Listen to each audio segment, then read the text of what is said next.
Imagine sitting down for dinner in the 1700s. But depending on where you lived, that meal could be a steaming bowl of rice in China, a salted piece of cod in Portugal, or a stew made from corn and squash in the Americas. The world was divided by class, by culture, and even by taste. Tonight, we're taking a journey back in time to discover what people really ate in the 18th century and what their meals reveal about the world they lived in. This is the story of food, empire, and survival in the 1700s. In 18th century Europe, food was a mirror of social class. For the poor, a meal meant survival, not pleasure. The working class lived on dark rye bread, porridge, and thin soups, often flavored with whatever vegetables or scraps they could find. Meat was a luxury, rarely tasted. The wealthy, however, feasted. In France, nobility dined on roasted game birds, fine cheeses and pastries layered with butter and sugar, foods made possible by servants, sugar plantations, and the growing web of colonial trade. But by the late 1700s, bread, the simple food of the poor, would spark something far more powerful: revolution. Across Asia, rice ruled the table. In China, vast farmlands sustained millions through bowls of rice, vegetables, soy, and tea.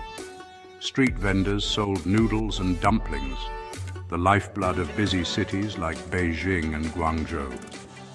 In India, spices shaped every meal. Curry was not just a dish, it was culture. Peasants ate lentils, millet, and flatbreads, while the Mughal elite dined on fragrant biryanis and roasted meats. And all of it, from pepper to cloves, traveled through trade routes that fed Europe's hunger for flavor. In the Americas, food told the story of two worlds colliding.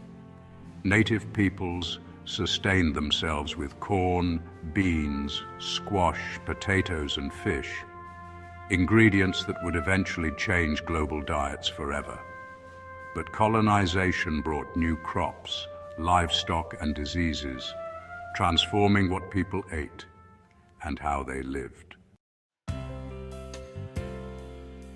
In the 1700s, Caribbean, enslaved Africans created meals of survival, mixing African, indigenous, and European ingredients into new dishes.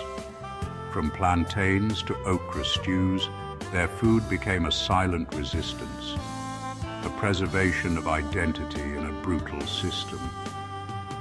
In West Africa, millet, sorghum, yams, and palm oil dominated daily life.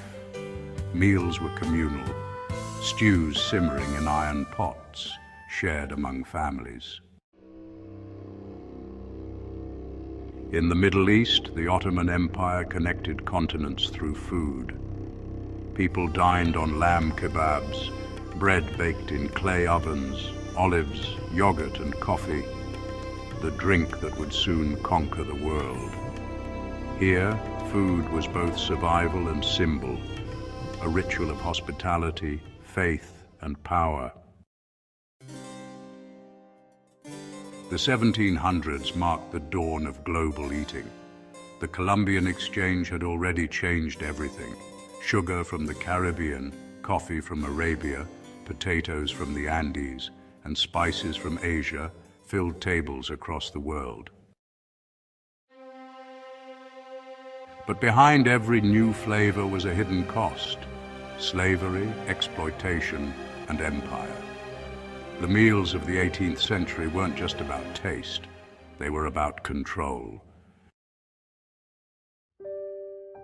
So next time you sit down to eat, remember, your plate is a time machine. Every grain, every spice, every bite carries centuries of history. Because what people ate in the 1700s shaped the world we taste today.